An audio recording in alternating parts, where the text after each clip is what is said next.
Namaste, I'm Koerner, and today we're going over Tadasana, or mountain pose.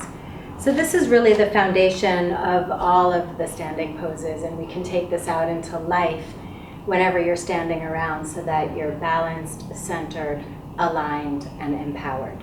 To begin, look down at your feet.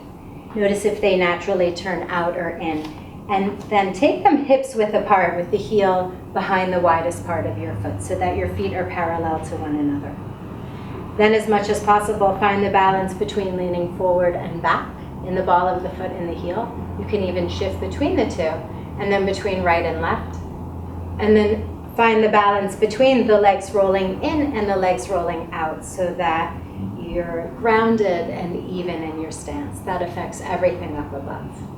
Everything from the bottom of the pelvis down to the feet, that's your root segment.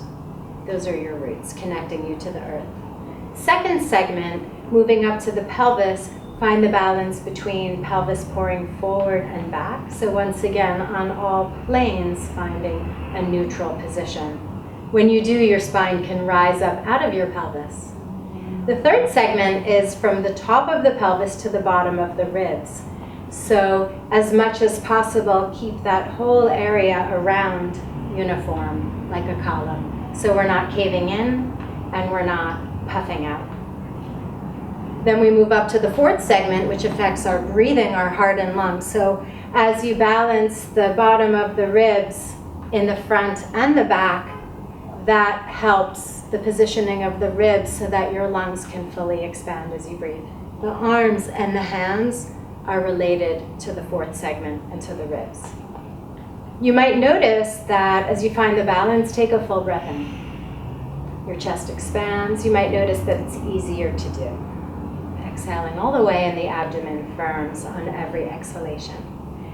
All of the segments are interconnected, so as you move the hands and the arms, that affects your shoulders. So move your shoulders back, and there's a broadening across the top of the chest and across the collarbones. And then you can relax the hands and the forearms as you continue to roll the shoulder back without over squeezing behind you. And then your neck can be long and free. So from the front, aligning everything in the ankles, knees, hips, in the spine, all the way up. And from the side as well, aligning your ankle, knee, hip, wrist, elbow, shoulder, and the center of your ear over the middle of the shoulder, so that you're not tracking the head forward or back. Then we move up to the sixth segment, your head and your face. So balance up and down, side to side, yes and no. And as you do, that helps you to naturally position your head correctly, which enables you to tap into your own intuition, your insight. Lastly, the top crown of the head like a portal. So that place where the center line of the ear intersects with the midline of the body. Like a portal, that crown opens and reaches up, connecting you with your highest self, your truth, inspiration, love, and freedom. Whenever you notice that you're standing around in life and you're in maybe your usual stance have shifted off to one side, take a moment, stop, and center once again. And even in this stance, it helps us to become more powerful, to become stronger, grounded, centered, and clear. Namaste.